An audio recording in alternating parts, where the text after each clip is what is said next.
वो योग के ईश्वर है, वो परम योगी हैं। उस योग के कारण जितनी देव ग्रंथियां हैं, जितनी डिवाइन ग्रंथियां हैं, जितनी डिवाइन ग्लैंड्स हैं, जिनकी संख्या 16,108 है, वह सब सक्रिय हो गई। और जिन्हें राधा कहा गया है कि राधा उनकी प्रेमिका है, और वह राधा रमण है, यानी जो राधा में रमा हुआ है। तो यह बात जिन अर्थों में लिया गया है कि वह कोई उनकी प्रेमिका है, यह बात इन अर्थों में गलत है।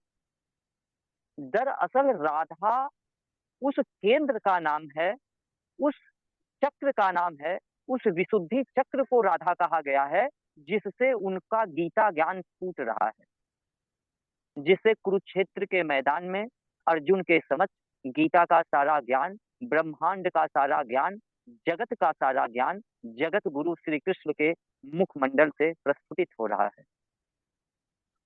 दरअसल ये विशुद्धि चक्र जो है, जो गले में है, जहां से हम कंठ जिसको बोलते हैं, जहां से हम बोल रहे हैं, जहां वाक सिद्धि योग घटित होता है। अष्ट सिद्धि नवनिधि के दाता, कई प्रकार की सिद्धि है, जिसमें परम सिद्धि है वाक सिद्धि, जो घटित होता है राधा चक्र पर। तो राधा उनकी प्रेमिका नहीं, बल्कि उस चक्र का नाम है, जिससे जगत का ज्ञान फूट रहा है। और वो 16,108 रानियां नहीं है, नाड़ियां हैं, ग्लैंड है, डिवाइन ग्रंथियां हैं, दिव्य नाड़ियां हैं, दिव्य जो है उनकी ग्रंथियां हैं, जो जागृत हो गई। और अभी जो भगवान कल की जल्द ही हमारे बीच प्रकट होंगे, वो पद्मा चक्र पर जिएंगे। पद्म चक्र पर, पद्मा चक्र पर।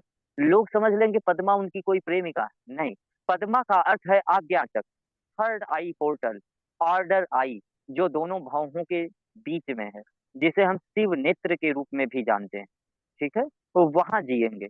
वह तंत्र का केंद्र है। ठीक है, उस तंत्र से दुनिया में व्यवस्था होगी, उस तंत्र से दुनिया में संतुलन कायम होगा, उस तंत्र से लोगों को सत्य की नाड़ियां, सत्य का उद्घोष होगा।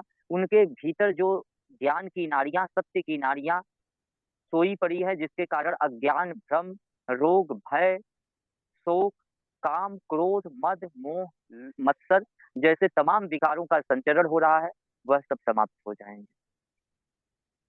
और हमारे शरीर में कुल 50 ट्रिलियन ग्लैंड्स हैं, 50 लाख करोड़ ग्रंथियां हैं, जिसमें सबसे श्रेष्ठ ग्रंथियों का नाम ब्रह्म ग्रंथि, विष्णु ग्रंथि, महेश ग्रंथि, गणेश ग्रंथि, इन ग्रंथियों के रूप में आइडेंटिफाई होता है। दरबार में कई बार आप लोगों ने देखा होगा कि हमारे महादेव, हमारे गुरुदेव कहते हैं इनका महेश ग्रंथि खोल दिया जाए, इनका गणेश द्वार खोल दिया जाए, इनकी विष्णु ग्रंथि खोल दी जाए।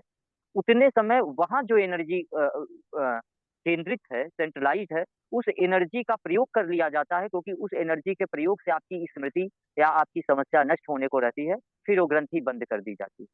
क्यों खोल के ही नहीं रखा जाता है? क्योंकि ऐसा विधि का विधान नहीं, ऐसा प्रकृति में नियम नहीं।